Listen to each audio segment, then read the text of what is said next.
How do you remote start a brand new 2019 Subaru with Gen 2 Starlink? It's actually pretty easy. All you need is the My Subaru app.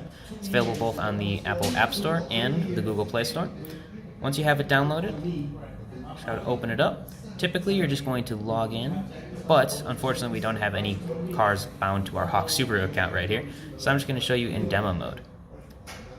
Once you log in, you'll be greeted by this screen here. Click on Remote Services at the very top, and then again at the very top you'll see Remote Engine Start. That'll let you make a brand new setting. Once you're in here, you can control anything from the temperature that you want the car to warm up to, whether you want manual or automatic climate control, how long you want the car to run for, either 5 or 10 minutes. On the Ascent, you can control the driver and passenger heated seats. You can even control things like your fan speed, front and rear defrosters, and again for the Ascent, if you want the air conditioning on in the rear when you get into the vehicle.